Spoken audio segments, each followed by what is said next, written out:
إن هذا القرآن يهدي للتي هي أقوم ويبشر المؤمنين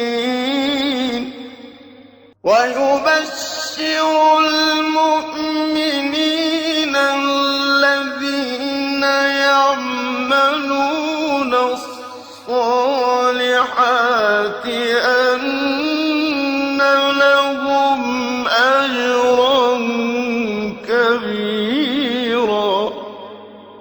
بسم اللہ الرحمن الرحیم. الحمد للہ رب العالمین وبہ نستعین وصلی اللہ وسلم علی سید الانبیاء والمرسلین وعلی آلہ واصحابہ اجمعین ومن تبعہم باحسان الی یوم الدین. اما بعد. سلسلہ تفسیر کی یہ نشست نمبر 170 ہے اور اس نشست میں انشاءاللہ سورۃ الحج کی آیت نمبر 45 کی تفسیر ہوگی. اللہ رب العالمین نے ارشاد فرمایا فَكَأَيٍّ مِّن قَرْيَةٍ أَهْلَكْنَاهَا وَهِيَ ظَالِمَةٌ فَهِيَ خَاوِيَةٌ عَلَى عُرُوشِهَا وَبِئْرٍ مُّعَطَّلَةٍ وَقَصْرٍ مَّشِيدٍ. اس آیت کریمہ سے متعلق انشاءاللہ آج کی اس نشست میں 3 باتیں آپ کے سامنے رکھوں گا.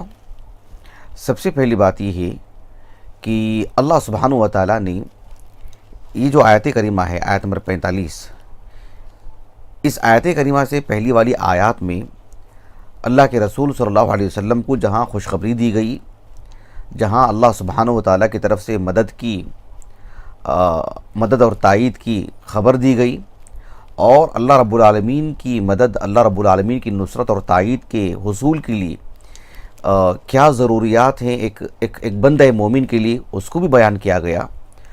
بالآخر رسول اللہ صلی اللہ علیہ وسلم کو ایک تسلی بھی دی گئی کہ آپ کی یہ جو تکذیب ہو رہی ہے، آپ سے پہلے والے انبیاء علیہم السلام کی بھی تکذیب ہوئی ہے، اور اللہ سبحانہ و تعالیٰ نے ان کا مواخذہ کیا ضرور ہے، لیکن مہلت دینے کے بعد اللہ سبحانہ و تعالیٰ نے انہیں خوب مہلت دی. کہا کہ فَأَمْلَيْتُ لِلْكَافِرِينَ. ایک تو مہلت دی، اور مہلت دینے کے بعد مواخذہ کرنے کی جب بات کی اللہ تعالیٰ نے، تب بھی کہا کہ ثُمَّ أَخَذْتُهُمْ. ثم یہ خود حرف اس بات پر دلالت کر رہا ہے کہ اللہ رب العالمین نے کتنی لمبی مدت تک انہیں مہلت دی. یہ باتیں ہم آپ کے سامنے رکھ دی. اس کے بعد والی یہ جو آیت کریمہ ہے فَكَأَيٍّ مِّن قَرْيَةٍ أَهْلَكْنَاهَا وَهِيَ ظَالِمَةٌ، یہ کتنی ایسی بستیاں ہیں جنہیں ہم نے ہلاک کیا اور اس بستی میں رہنے والے لوگ ظالم تھے، مشرک تھے، نافرمان تھے، عاصی تھے. تو گویا کہ جو اس سے پہلی والی آیت کریمہ میں اللہ رب العالمین نے اللہ کے رسول صلی اللہ علیہ وسلم کو جو تسلی دی ہے کہ آپ سے پہلے بھی انبیاء علیہم السلام کی تکذیب ہوئی ہے. ظاہر بات ہے اللہ رب العالمین نے سارے اقوام کا تو ذکر نہیں کیا نا. قوم نوح کا ذکر کیا، عاد اور سمود کا اللہ نے ذکر فرمائے، اسی طرح سے قوم ابراہیم اور قوم لوط کا بھی اللہ نے ذکر کیا، اصحاب مدین کا ذکر کیا، موسیٰ علیہ السلام کی تکذیب سے متعلق بھی خبر دی. کیا اتنے ہی اقوام تھے جنہوں نے اپنے انبیاء علیہ السلام کی تکذیب کی؟ کیا اور لوگ نہیں تھے جنہوں نے انبیاء کی تکذیب نہ کی ہو؟ کیا اللہ رب العالمین نے ان کا مواخذہ نہیں کیا؟ ظاہر بات ہے بطور مثال چند باتیں پیش کی گئیں، بطور مثال چند اقوام کا ذکر کیا گیا. اس کے بعد اللہ رب العالمین نے فرمایا کہ فَكَأَيٍّ مِّن قَرْيَةٍ أَهْلَكْنَاهَا وَهِيَ ظَالِمَةٌ.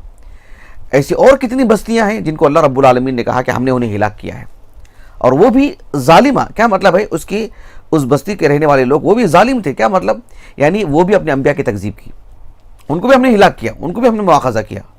تو گویا کہ چند اقوام کا ذکر کرنے کے بعد اللہ سبحانہ و تعالیٰ نے اس بات کو بیان فرمائے کہ یہ چند اقوام کا جو ہم نے نام بنام لے کر کے کہے ہیں، یہ اتنے ہی نہیں ہیں، ایسے اور بھی بہت سارے ہیں. ہم نے کسی کو نہیں چھوڑا، کسی کو نہیں بخشا گیا، سب کا جو ہے مواخذہ ہوا ہے. آپ علیہ السلام کو گویا کہ اس جملے کے ذریعے سے یہ تسلی دی گئی ہے کہ جو ہے مطلب ایک دو ہو، ایک جماعت ہو، ایک قوم ہو، ایک پوری بستی ہو، جس نے بھی نبی کی تکذیب کی ہے، کسی کو نہیں چھوڑے رب العالمین، سب کا مواخذہ ہوا ہے. کہا کہ فَكَأَيٍّ مِّن قَرْيَةٍ أَهْلَكْنَاهَا. کَأَيٍّ اس حرف پر جو آپ دیکھ رہے ہیں نا، فا جو لگا ہے نا، حرف فا جو داخل ہے، یہ جو حرف فا داخل ہے، اس سلسلے میں ابن عاشور رحمہ اللہ نے بڑی دلچسپ بات کہی. کہا کہ یہ فاء التفریع، یعنی اس سے پہلی والی آیت کریمہ میں اللہ تعالیٰ نے فرمایا کہ فَكَيْفَ كَانَ نَكِيرٌ، یعنی میرا ان لوگوں کا پکڑنا، ان لوگوں کی گرفت کرنا، ان لوگوں پر اللہ کا عذاب آنا، ان کو اللہ رب العالمین نے جو ان کی تکذیب کی وجہ سے جو اللہ رب العالمین نے اس دنیا میں ان کا جو مواخذہ کیا، تو اللہ سبحانہ و تعالیٰ نے کہا کہ یہ اتنے ہی لوگ نہیں تھے نا جن کو اللہ رب العالمین نے ڈھیل دی، مہلت دی، ایسے بہت سارے لوگ ہیں، کیونکہ یہ اسی سے ربط ہے، اسی کے ایک فرع ہے، یہ اسی کا ایک حصہ ہے۔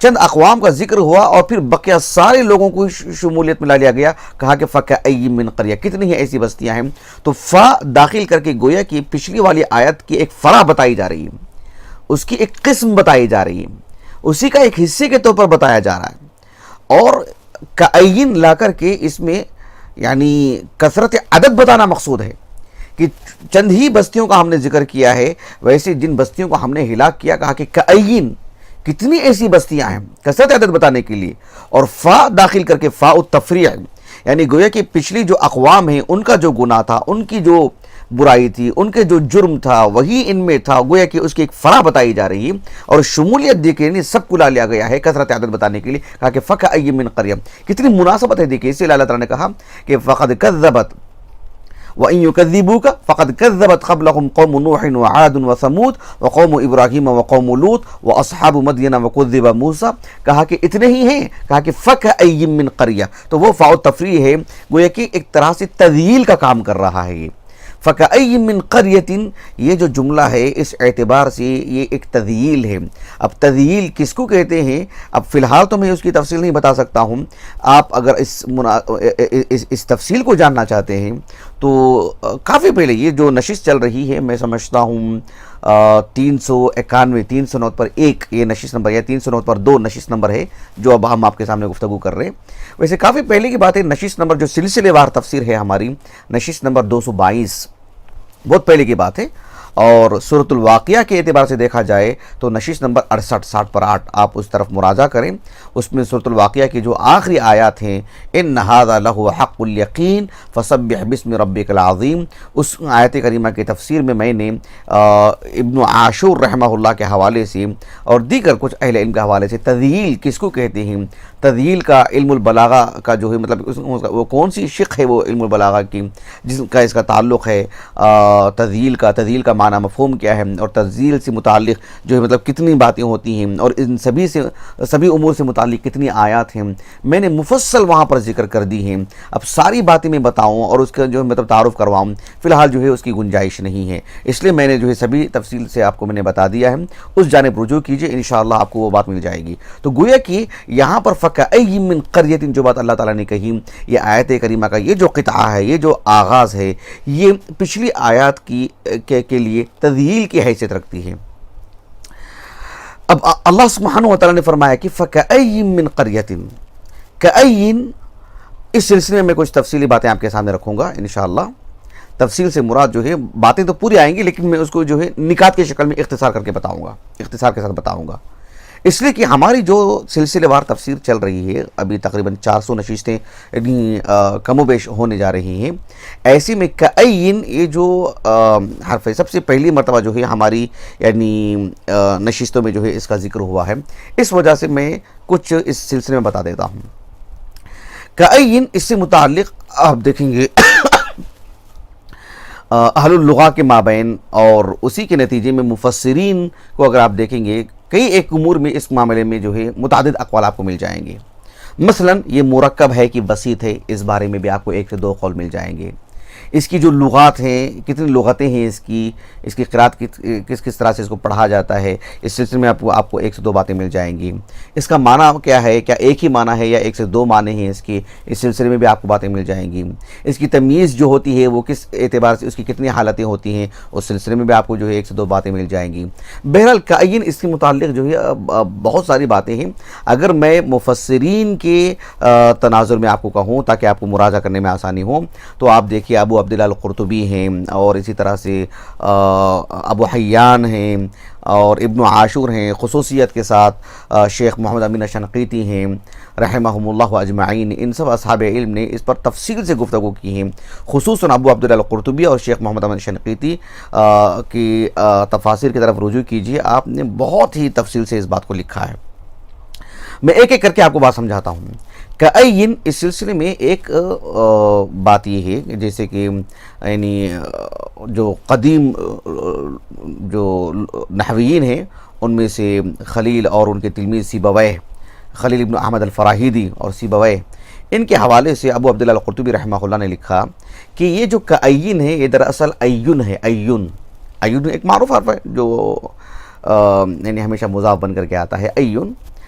تو ایون یہ استفہام کے طور پر استعمال ہوتا ہے، لیکن ایون پر کاف حرف التشبیہ داخل ہے، گویا کہ وہ کعین ہو گیا کاف حرف التشبیہ داخل ہونے کی وجہ سے۔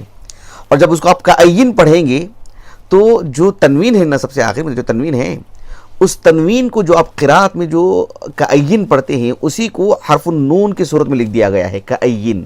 آپ مصحف کھول کر کے دیکھیے تو اس اعتبار سے یہ مرکب ہوا، اصل میں ایون ہے، کاف حرف التشبیہ داخل ہوا، کعین۔ اور کعین جو قرات ہے، تنوین کی جو قرات ہے، اسی کو جو ہے حرف النون کی صورت میں لکھ دیا گیا ہے، یوں وہ کعین ہو گیا۔ اس سلسلے میں ایک بات ہے کہ یہ یوں مرکب ہے، جبکہ اب ابو حیان کو پڑھ کر کے دیکھیے البحر المحیط میں، اور شیخ محمد امین شنقیطی رحمہ اللہ نے بھی اس بات کو کہا ہے کہ یہ جو کعین ہے یہ کہا کہ یہ بسیط ہے، مرکب نہیں ہے، یہ تین حروف کو مل کر کے مرکب نہیں ہے بلکہ یہ بسیط ہے۔ یہ عربوں کے ہاں یہ یوں ہی مستعمل ہے، کعین یہ ایسی وضع کیا گیا ہے کلمہ ہے۔ تو اس اعتبار سے یہ جو کعین ہے یہ عربوں کے ہاں مرکب نہیں ہے، اس لیے کہ اس کے مرکب ہونے سے متعلق کوئی ٹھوس دلیل نہیں ہے۔ اس کی ایک بہت ہی معقول توجیہ جو کی ہے شیخ محمد امین شنقیطی اور آپ سے پہلے ابو حیان نے، وہ یہ ہے کہ اس کو کئی طرح سے پڑھا گیا ہے۔ ایک ہے کہ اس کو کعین، یہ بھی ایک طرح سے اس کو پڑھا جاتا ہے، اس کی ایک لغت ہے، اور اسی طرح سے جو ہے کائن، یہ بھی ایک طرح سے یہ بھی ایک لغت ہے، کائن یہ بھی ایک لغت ہے، کائین یہ بھی ایک لغت ہے، کائن یہ بھی ایک لغت ہے۔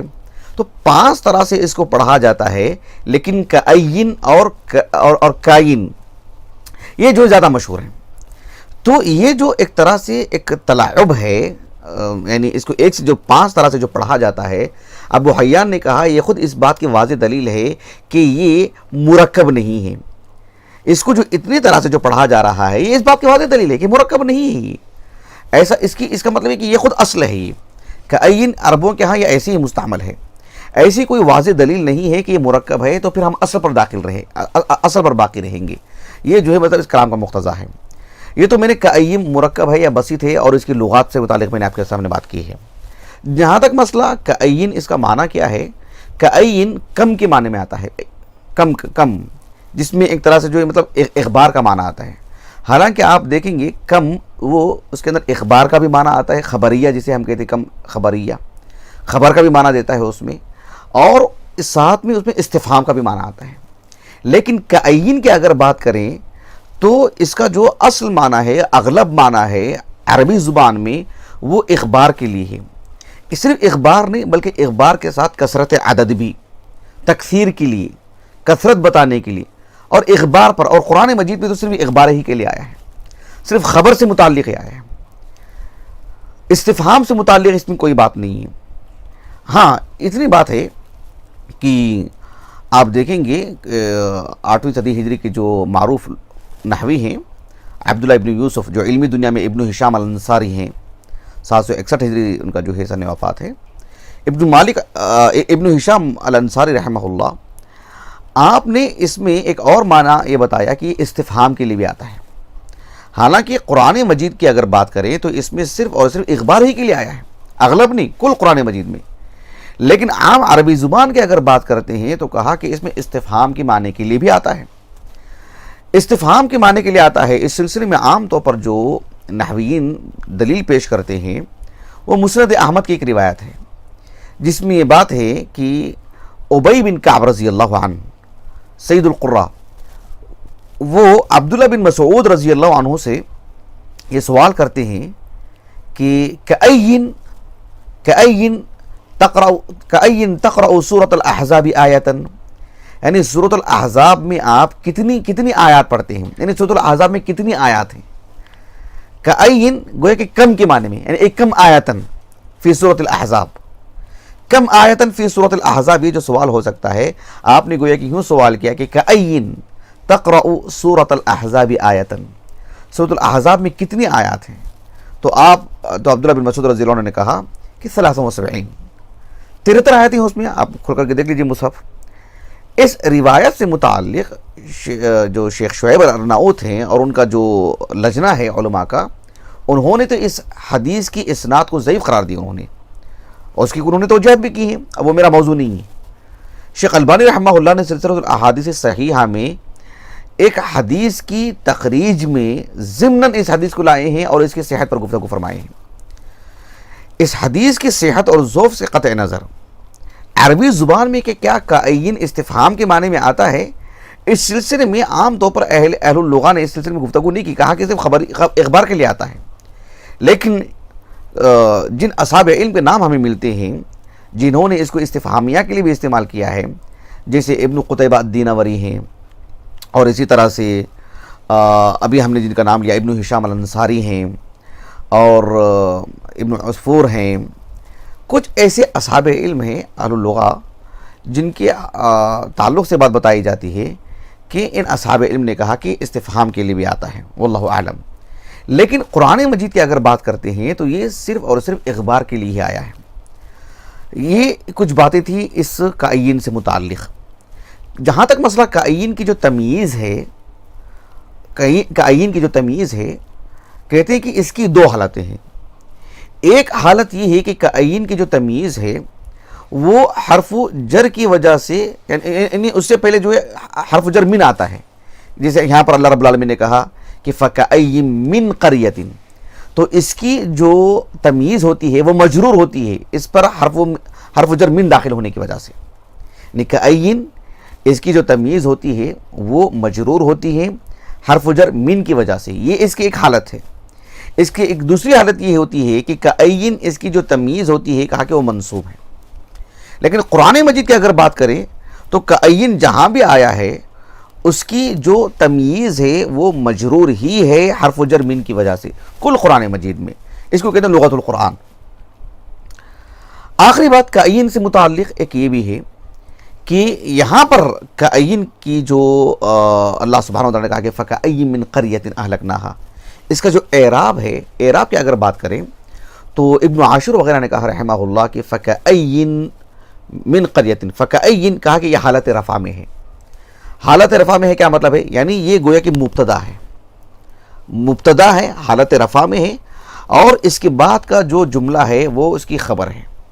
اس لیے کہ کأین کی جو خبر ہوتی ہے وہ مفرد کلمہ کبھی نہیں.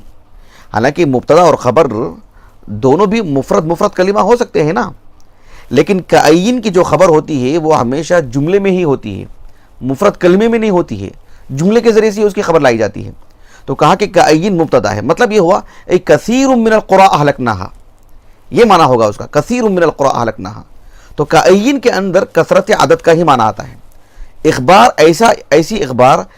ایسی بات کی خبر دینا جس میں ایک طرح کی کثرت ہو، کثرت عدد ہو، یہی جو ہے اس کے اندر مقصود ہوتی ہے. یہ کچھ باتیں تھیں کأین سے متعلق. میں بالآخر جو ہے کچھ آیتیں آپ کو بتا دیتا ہوں قرآن مجید سے متعلق جس میں کأین کا ذکر ہوا ہے تاکہ آپ کو مراجعہ کرنے میں آسانی ہو. مثلا اللہ رب العالمین نے سورۃ آل عمران میں بیان فرمایا وَكَأَيٍّ مِّن نَبِيٍّ قَاتَلَ مَعَهُ رِبِّيُّونَ كَثِيرٌ. دیکھو یہاں پر آپ کہا کہ وَكَأَيٍّ مِّن نَبِيٍّ، یعنی کتنے ایسے انبیاء ہیں، یعنی انبیاء کی وہ کثرت بتلانی مقصود ہے کہ جن کے ساتھ ایسا معاملہ ہوا ہے. وَكَأَيٍّ مِّن نَبِيٍّ قَاتَلَ مَعَهُ رِبِّيُّونَ كَثِيرٌ. تو یہ ایک آیت کریمہ ہے. ایک اور آیت کریمہ ہے جو سورۃ یوسف کے بالکل اواخر میں اللہ رب العالمین نے فرمایا وَكَأَيٍّ مِّنْ آیَةٍ فِي السَّمَاوَاتِ وَالْأَرْضِ يَمُرُّونَ عَلَيْهَا وَهُمْ عَنْهَا مُعْرِضُونَ. آسمان و زمین میں اللہ رب العالمین کی طرف سے کتنی ایسی نشانیاں بتائی گئیں احقاق حق کے لیے کہ اللہ رب العالمین ہی معبود برحق ہے. اور جس قوم میں جس نبی کو بھیجا گیا بالآخر اللہ کے رسول آخری نبی ہیں صلی اللہ علیہ وسلم، آپ اللہ رب العالمین کا جو کلام ہے، جو کتاب ہے، جس زمانے میں جو کتاب اللہ کی نازل ہوئی بالخصوص قرآن مجید، اس کے حق ہونے سے متعلق کتنی واضح نشانیاں، کتنی کثرت بتانی مقصود ہے. وَكَأَيٍّ مِّنْ آیَةٍ فِي السَّمَاوَاتِ وَالْأَرْضِ. سورۃ العنکبوت کے اواخر میں دیکھو اللہ تعالیٰ نے فرمایا وَكَأَيٍّ مِّن دَابَّةٍ لَا تَحْمِلُ رِزْقَهَا اللَّهُ يَرْزُقُهَا وَإِيَّاكُمْ وَهُوَ السَّمِيعُ الْعَلِيمُ۔ تو یہ کچھ آیتیں تھیں جو میں نے آپ کو پڑھ کر کے سنائی ہیں۔ تو یہ کعین کا معنی مفہوم رہا، اس سے متعلق کچھ باتیں رہیں۔ رہی بات فَكَأَيٍّ مِّن آیَةٍ فَكَأَيٍّ مِّن قَرْيَةٍ أَهْلَكْنَاهَا وَهِيَ ظَالِمَةٌ فَهِيَ خَاوِيَةٌ عَلَى عُرُوشِهَا وَبِئْرٍ مُّعَطَّلَةٍ وَقَصْرٍ مَّشِيدٍ۔ اس آیت کریمہ سے متعلق مزید باتیں انشاءاللہ آنے والی 2-3 نشستوں میں مکمل ہوں گی۔ اللہ رب العالمین سے دعا ہے کہ اللہ تعالی ہماری اس نشست کو ہمارے اساتذہ، ہمارے والدین، ہمارے کل معاونین، ہمارے مشاہدین، ہماری عزیز اہلیہ کے لیے جس نے اللہ کے فضل و کرم سے بہت ہی بندوبست کی، اہتمام کیا، اور ہر باب میں ہر پل، ہر لمحہ، ہر گھڑی تعاون کرتی ہیں، پیش رہتی ہیں، اور ہمارے فرزندان کے لیے، ہمارے لیے اللہ تعالیٰ اس نشست کو ذخیرہ آخرت کرے، ہمارے حسنات میں شمار فرمائے۔ سبحانک اللہم و بحمدک اشہد ان لا الہ الا انت استغفرک و اتوب الیک۔